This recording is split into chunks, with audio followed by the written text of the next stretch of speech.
Hello,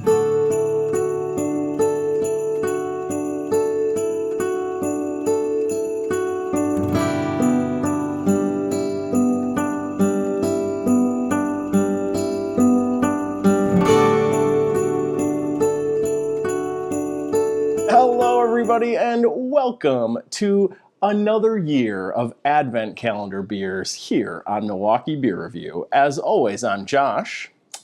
And I am not Ross. Oh, you're not Ross. Ross is sick. Ross has been sick for about a week. I got sick in there too.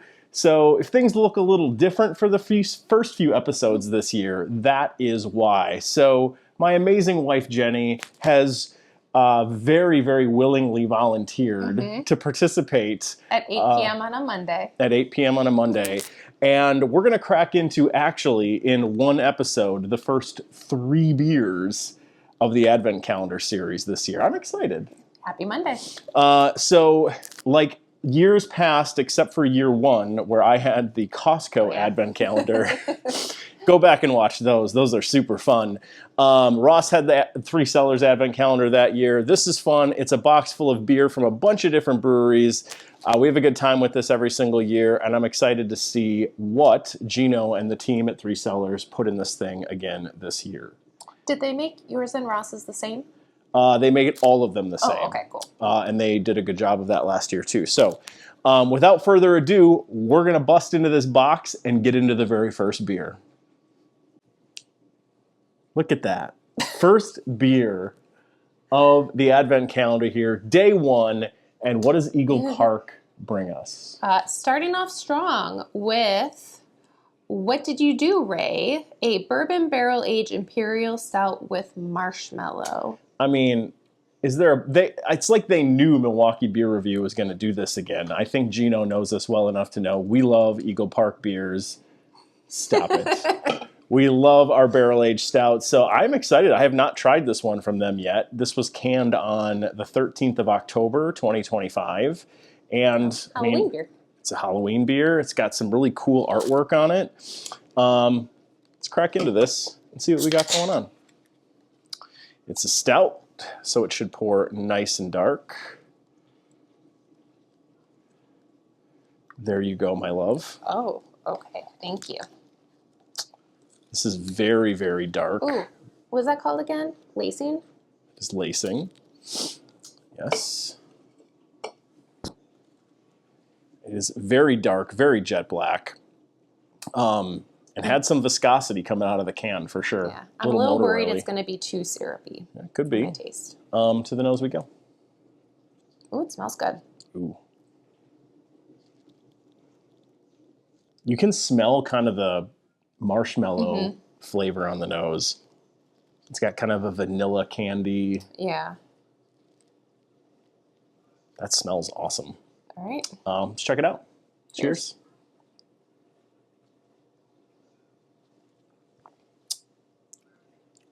Ooh. Definitely marshmallow.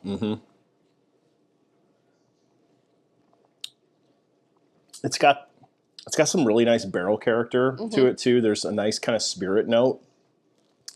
It is definitely a viscous beer. It's a heck of a way to start off an Advent Calendar series like this. It's not as thick as I was afraid of, which is good. And it definitely, you can like feel the alcohol at the end. We don't know the ABV on this, but it starts off kind of with that traditional Eagle Park base stout that you get in a lot of their barrel-aged stout releases. You get a nice spirit character. It's a little chocolatey mid-palate. And then out the back is where I get a little bit more of that marshmallow kind of flavor kicking up, and it kind of finishes out the flavor profile on the palate. It's pretty good. The more I drink it, the more I like it. The more the flavors kind of blend together. Yeah. And this was pretty cold. It was sitting in the garage. So this is probably at like 45, 50 degrees right now. I think as it warms up. Cooler than it should be. You might get a little bit more of that coming out of it. So really good first beer. Where would you put this one on a scale of 0 to 5? 3.5. 3.5? Yeah. Interesting. Okay. It's very desserty. Yeah, it is. It would be hard for me to drink a whole can of this. Even this might be difficult for me to finish just because it is thicker, very sweet, very strong. But I think it's really well done. Yeah, I think I'm going I'm going to go a 4 on it. I really like it. I like Eagle Park's barrel-aged stouts. There's nothing crazy going on with this. I was almost going to go a 3.75, but I'm kicking it up to a 4 just because I love the name of this beer, and also the design work on the can actually gives it a little bit of a leg up for me. I have not seen Ghostbusters, so I'll trust you. It's worth it. All right, on to beer 2. Beer number 2. It's day 2, folks. And we've got a brand new Wisconsin brewery that I've never even heard of before. Jen, do you want to give us the rundown? Yes. So this is from G5 Brewing Company out of Beloit. This is called Anonymous Caller. It is a hazy double A with... Double IPA. What did I just say? Double A. It's not a sports team. It's late at night. Hazy double IPA with Cryopop, Citra, Simcoe, and Cashmere hops. Yeah, interesting.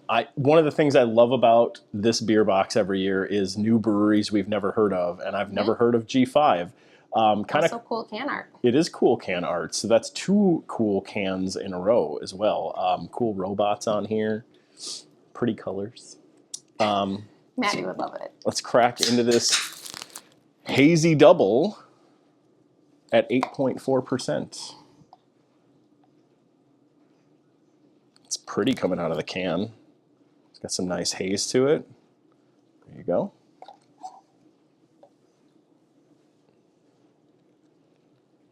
Decent amount of head on that. So this has got kind of a lighter tone than maybe I was expecting for a double IPA. But it's got I think it's going to be more amber. I was thinking it would probably have a darker kind of yellow tint to it, but it's a little bit lighter than I was expecting, but not all that different from a typical IPA. Looks good. Plenty of haze to it. To the nose we go. It smells good. It smells a little citrusy. Yeah, what were the hops in this again? Citra, Cryo, Simcoe, Cashmere. Yeah, so you should have that citrusy note to it. It's got a really nice hop aroma. It smells good. All right. Check it out. Cheers.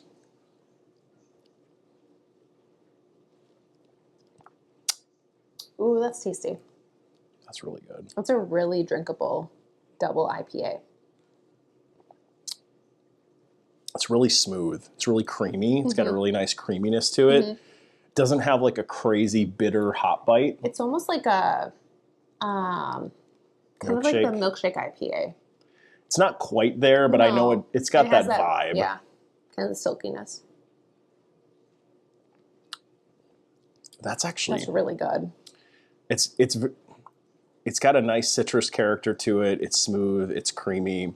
It's just really well balanced. Well balanced. Yep. So I was gonna say that's a pretty crushable double IPA. Yeah. Anonymous caller here.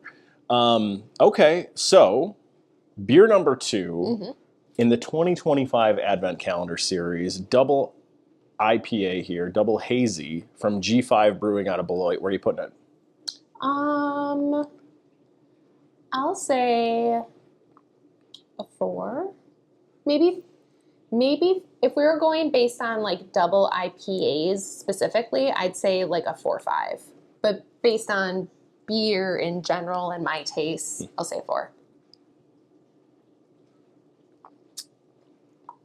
I think this is a 4.25 double hazy for me. It's really good. It's really drinkable. Good.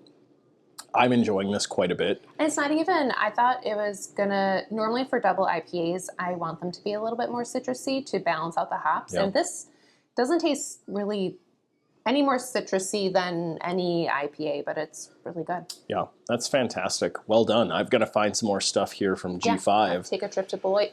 That we can try on the channel. All right, beer 2 in the books. On to beer 3. And we're back.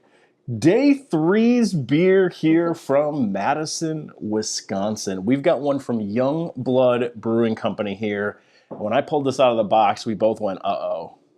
So, Jen, you want to tell us what we're about to drink? Yes. So we are going to drink Cherries and Cream Silk Shake, a cream ale with cherries, vanilla, and lactose. And then Josh requested that I read this. You know what makes any bowl of ice cream better? The cherry on top. That is where the phrase the cherry on top comes from. You know what's better than that? A cherry milkshake with a cherry on top. You know what's even better than that? Replicating the flavor of a cherry milkshake, but in a beer. Yeah, we did it, and it's right here. And it's delicious. And you should buy it. And you will be glad you did. You're going to need to put your own cherry on top, though. That's not included. Youngblood, clever as always with their beer names and with their descriptions. This 5.2%. A nice light one after the first two tonight. So let's crack into this. I mean, who doesn't want a cherry milkshake with a cherry on top? I mean, come on. Cream ale. Let's see what this thing looks like. Is it going to come out red? Yes. Not red. I'm going to say it's going to look like a red ale. Okay. That is pretty red. It is pretty red. Okay. Nice white head. Just waiting for a cherry to actually pop out of the can here. Okay. That is pretty looking. Mm-hmm. The first, I will call it Christmas pseudo holiday theme. You could probably fit this into that vibe a little bit. But it looks pretty nice and red. To the nose we go. It smells like maraschino cherries. It does. Or grenadine. Yeah, I don't get a ton of like vanilla, but very sweet, very cherry forward. Like maybe there's like some of that lactose like sweetness kind of dairy note. It kind of smells like artificial cherry, but in a good way. In a good way. Like cherry candy. Okay. Let's try this thing out. Silk Shake.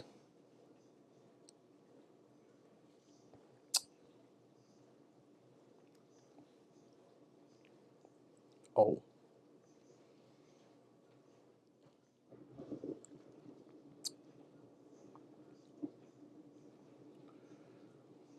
Okay.